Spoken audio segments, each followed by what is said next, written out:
Hey guys, how's it going? Stefan here again. Today I'd like to run you through our R32 GT-R Spoiler Repair Kit. So basically what we've developed here is a set of brackets, a 3D printed jig, and 4 replacement fasteners.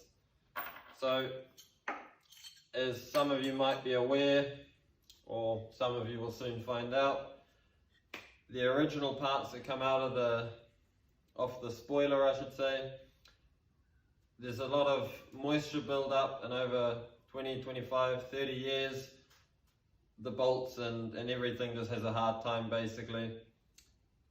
So we've made the replacement parts to suit, so we're just going to run through how to remove everything and the process that you need to go through to repair your spoiler stands back up to 100% and then reassemble it. Cool, let's get into it. So I've got a few tools ready now and I'll run you through what we need to do with this. So if you're lucky enough that your 8mm deep socket on your quarter drive ratchet fits on and the hex on the top of the screw isn't completely damaged and rusted away, you'll basically just be able to wriggle it on till it seats nicely.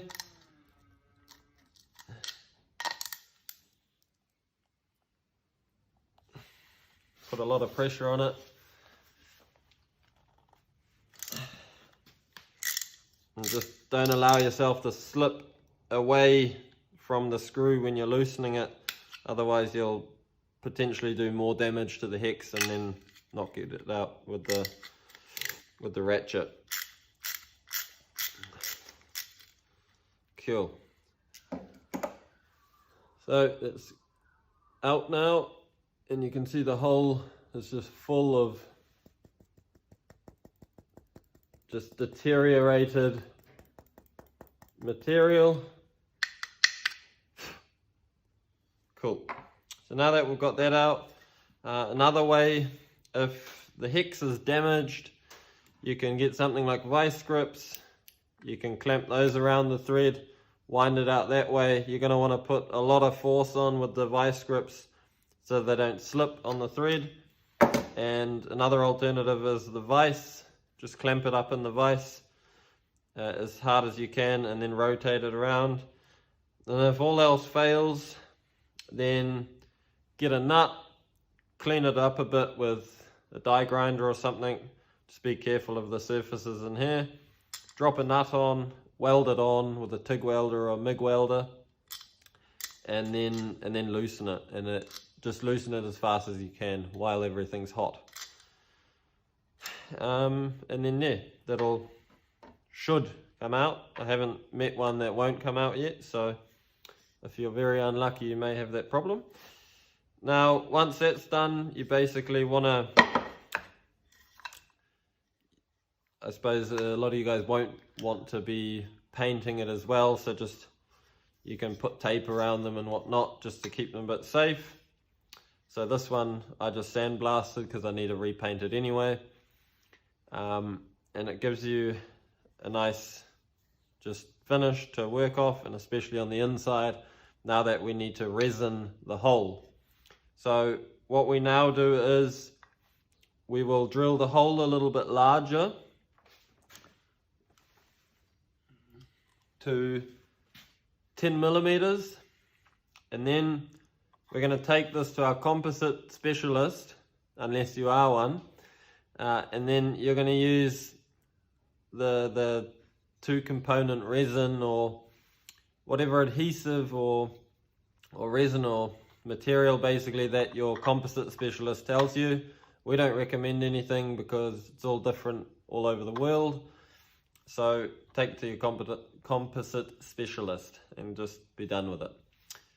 Tell them you want to fill this only up to this surface here.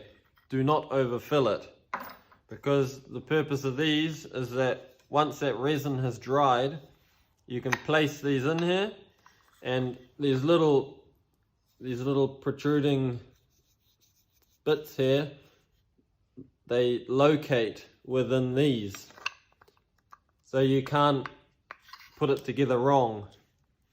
Then what you're going to do is you're going to go on to step 4 on the install guide, and you're going to get ideally a 4.8mm drill bit. I know most of us won't have 0.1 stepped drill bits in our house or in our garage, because it's not a very common thing to have unless you're a machinist.